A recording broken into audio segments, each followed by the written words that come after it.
Hey, Conor here at Neversink Farm. I want to talk about using the transplanter, the Paperpot transplanter off-season. Early spring and late summer, fall is really the second most profitable thing about the Paperpot transplanter, meaning, you know, its primary thing is saving you labor when it comes to planting, right? Because you're using very little labor and time to do it. But also, its second thing, which I find to be the most profitable, efficient thing about it, is being able to get crops in the ground quickly and easily in those shoulder seasons, right? Like in early spring and just before winter if you're doing winter growing.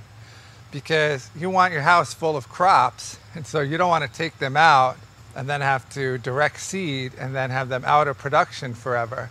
You want to be able to put them into the ground as late as possible in the fall. So like this spinach, right? We want to get it in as late as possible so we can continue to sell our summer stuff or fall stuff, because this spinach is going to be for winter. In the spring, it's kind of the opposite, right?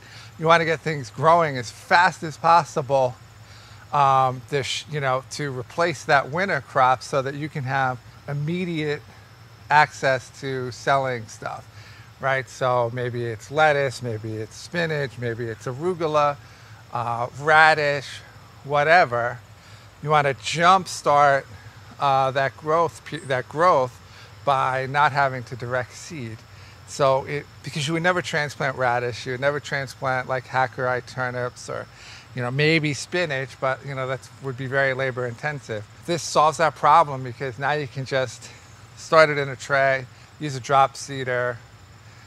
Nice and quick, and for very little investment. Now suddenly you're planting crops when the prices are the highest. Demand in the winter is high and there's a lot less of it, and demand in the spring is incredibly high, but there's a lot less of it, and the big boys, big farmers, are probably not going to have enough. So that's the time where small farms can really shine. Spinach, you can use a drop seeder where you do like 3-4 seeds per hole. You can actually just sprinkle it over the top too and just make sure you've covered every paper pot, and that's going to be fine either way. I always do it on a 2-inch paper pot, and you can do 4 rows, 5 rows, 6 rows, either one. If you go up to like 6 rows or above, even 5 rows, you may want to put on a narrow kit on it with narrow wheels. And we're going inside, so there's some differences in how I use it inside because you don't get a lot of runway into the bed and out of the bed. So I do the best I can into the bed, and then you can just with your hand create the channel out to the wheels. No big deal, right? So don't be afraid to paper pot indoors. If you use short beds like me, right? Even if you're using long beds, you probably still don't have a lot of ways to get into the bed. Okay, and just like always, I'm going to bury that first pot. And I gridded it, so this is going to be a 4x4 grid because I'm putting 4 rows down so I can follow the line.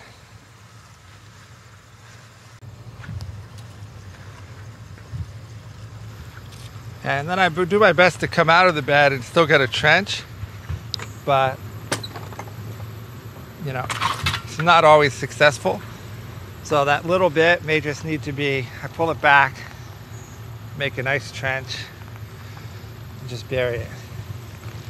And that little bit of effort is worth it because I didn't have to transplant the whole row.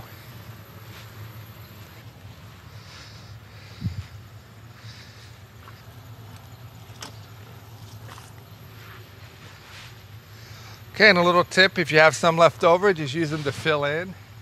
Spinach doesn't mind being buried too deep, I find. But if you feel it's too deep, very cheap broom, you can uncover them. And if they're not deep enough, then the zipper tool, you can take care of that. But if you're having constant problems with depth, just make sure you adjust it again. Because, depth problems is really about, undulations on your bed. If it's consistent, then you just have it set to the wrong depth.